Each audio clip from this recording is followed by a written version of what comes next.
Olá pessoal, estamos aqui para uma aula de arquitetura de computadores. Nós estamos tentando entender como funcionam os equipamentos e a conexão entre eles dentro de um computador. Para que nós possamos entender como é a comunicação entre os vários dispositivos existentes dentro de um computador, é necessário que nós entendamos como funciona o barramento. O barramento é um local onde as informações trafegam de um equipamento até outro, de um componente do computador até outro. E para que nós possamos entender melhor como essa via de informações, de dados, de controle, ela pode funcionar e que de um determinado momento ela captura informações de uma origem e escreve essas informações num destino e que daqui a pouco, no momento seguinte, captura informações de outra origem e vai largar essas informações em outro destino. Para que nós possamos entender isso, nós precisamos compreender alguns circuitos básicos. E esse é o objetivo da aula de hoje. Nós vamos tentar entender aí como funcionam dois circuitos básicos utilizados aí para despejar informação dentro do barramento e para que depois o local apropriado do destino dessas informações possa capturar elas e fazer o uso que é necessário. Esses equipamentos, circuitos, são chamados multiplexador e demultiplexador. Agora nós vamos passar a uma apresentação mais detalhada de como esses equipamentos podem funcionar. Eu vou apresentar para vocês dois circuitos cuja capacidade aí de informações está limitada a 8. Mas através dessas ideias, vocês vão conseguir entender como ela pode funcionar para N dispositivos quaisquer. E o principal é acreditar que esses equipamentos podem funcionar corretamente e resolver os problemas que nós temos em relação aos barramentos.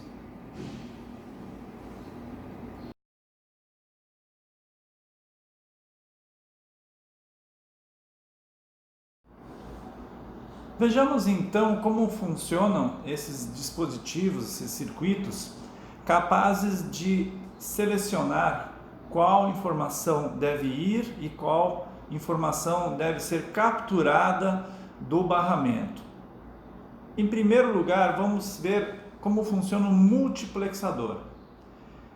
Esse circuito ele vai fazer a seleção de um dos sinais que estão entrando aí nos pontos aí I1, I2, I3, I4 até I7, ele vai selecionar um desses sinais que vai passar pelo circuito e ser despejado lá na saída no local da variável Y ali. Então, esse circuito ele poderia, através de uns sinais de controle, identificar e selecionar um dos equipamentos, que poderiam ser até 8 equipamentos, disponíveis aí na nossa estrutura do computador. Qual destes 8 equipamentos, porventura, iria escrever a sua informação no barramento? Para isso, a unidade de controle deve colocar aí um sinal de controle nessas três entradas aí, S0, S1, S2. Vejamos aí como poderia funcionar numa entrada hipotética aí de controle com os valores 0, 0, 0, 0. E vou identificar aqui nesse circuito em azul quando o sinal que estiver trafegando por ali seja 0. Neste nosso caso, o S0 vai ter valor 0, portanto, dissemina esse valor em 4 portas AND acima identificadas.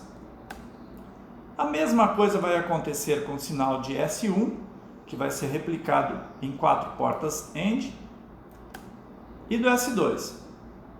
Vocês sabem o comportamento de uma porta AND. Quando recebendo algum valor igual a 0, ela só vai passar como resultado o valor igual a 0. Desta forma, eu identifiquei as portas AND que recebem algum valor 0 como tendo saída 0, e no caso aqui estou pintando ela de azul. Desta forma, os 3 sinais que estão entrando estão zerando essas 7 portas lógicas.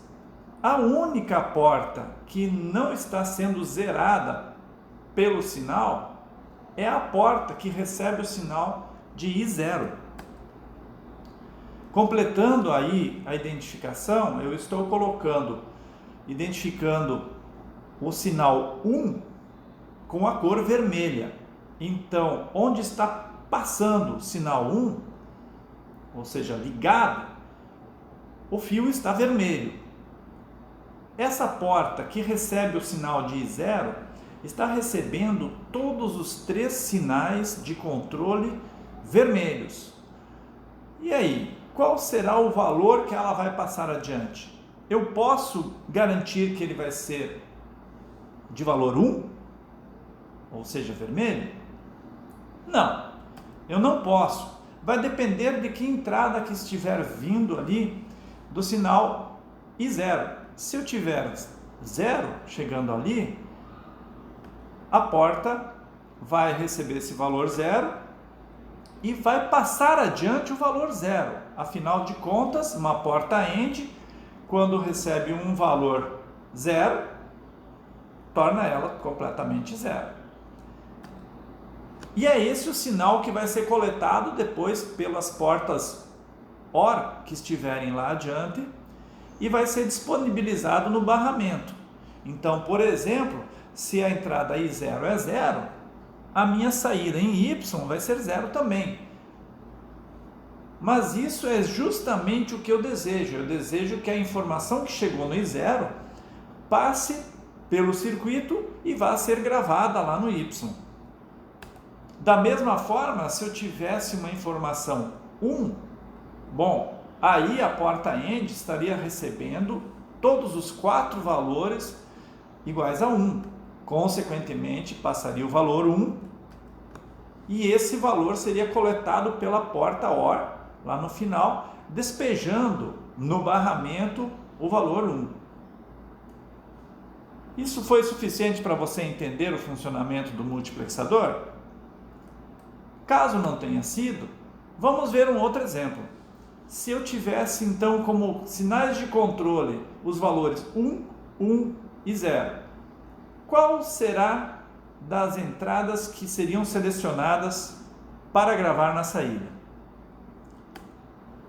Esse sinal seria repassado, eu vou identificar inicialmente aí o S0 da mesma forma como antes. Ele está com o valor 0 sendo replicado aí para 4 portas AND. Já vou identificar essas portas para facilitar o entendimento. Todas essas 4 portas, ao receber o valor 0 da entrada S0, vão prosseguir adiante com o valor 0. O sinal de S1 é 1, então essas 4 portas que estão diretamente ligadas ao S1 vão receber o valor 1. Porém, as que estão ligadas ao sinal invertido, o inverso de S1, vão receber o valor 0. Consequentemente, também serão zeradas as portas AND que ainda estavam com valor indefinido, embora vocês sabem que esse processo ele é instantâneo e é em paralelo. Para nós entendermos melhor, a gente está fatiando aí identificando entrada por entrada. Desta forma, os sinais lá das portas AND que recebem o I4 e o I5 também vão ser zeradas. Por último, vejamos o valor do S2. Ele vai receber o valor 1, replicando aí nas entradas um valor 1. A entrada invertida recebe o valor 0. Consequentemente, mais uma porta AND é negativada. Desta maneira, a única porta AND para a qual nós não sabemos o resultado ainda é a porta que recebe o sinal de I6, pois ela está recebendo todos os sinais de controle positivos, valendo 1. Então, conforme a entrada que eu tiver aí de 1, se for, por exemplo, 0, aquela porta AND vai resultar em 0 e, consequentemente, a saída para o barramento, que é o sinal de Y, vai receber 0. Então, a informação que está entrando em I0, I6, aliás, é a mesma informação que está saindo, sendo escrita lá no Y. Da mesma maneira, se eu tiver aí uma entrada valendo 1 em I6, ela vai ser repassada pela porta AND, afinal de contas ela vai estar recebendo 4 sinais 1, e é esse sinal que vai ser coletado lá pela porta OR e escrito no barramento. Então, dessa maneira, você pode analisar caso a caso aí, de acordo com os sinais de controle, e para cada sinal de controle, eu garanto que apenas uma das portas AND não vai ficar zerada. E aquela porta AND que não ficar zerada vai ser por onde vai trafegar a informação da sua entrada respectiva e sendo posteriormente coletada pela porta OR e escrito no barramento. Então, dessa forma, a unidade de controle pode lançar um sinal de controle e identificar exatamente qual o dispositivo que ela quer que escreva seus valores no barramento. Bom, nós entendemos o multiplexador? Eu espero que sim. Veremos agora o circuito que faz o contrário, porque se num momento nós queremos escrever esses dados no barramento, no momento seguinte nós queremos ser capazes de capturar ou ler esses dados do barramento em um dispositivo específico, ao comando da nossa unidade de controle. Esse circuito é chamado de demultiplexador. E aí, um esquema para 8 saídas. É idêntico o funcionamento do multiplexador. Porém, não temos aí a porta OR no final coletando todos os valores. E por outro lado, a entrada dele é única. Ou seja, o sinal que está no barramento, o sinal de Y, ele é replicado para todas as portas AND. E o meu sinal de controle, que são os valores de S0, S1 e S2, é que vão identificar qual porta AND que vai passar o valor adiante. Sendo que esse valor, então, vai estar disponível para o dispositivo aí identificado pela letra I, seja lá qual deles for. Então, por exemplo, se eu tivesse um sinal de controle aí 100, como seria? Qual dessas portas AND queria receber o valor de Y? Vou marcar aqui ao contrário. Dessa vez, vou marcar os valores do S2 primeiro. Então, em vermelho, os valores 1, com a ligação direta, e os valores invertidos, né, ficam nas 4 portas AND na parte inferior aí do nosso diagrama. Vão ser essas aqui. Todas essas 4 portas, então, ficam zeradas. Da mesma forma, eu faço para o S1, identifico onde a entrada é direta, passando o sinal 0, e onde ela é invertida, passando o sinal 1. Mais 2 portas aí são zeradas, as que tem a saída I6 e I7. O sinal de S0, então, vai ser o sinal que vai definir qual porta que ainda poderá transitar a informação aí, sendo que a entrada direta acaba negativando aí, zerando a porta END que tem como saída I5. Desta maneira, a informação que chegar no valor aí de Y, a única porta END que consegue transmitir esse valor adiante vai ser a relativa à saída I4, ou seja, que está ligada ao dispositivo I4.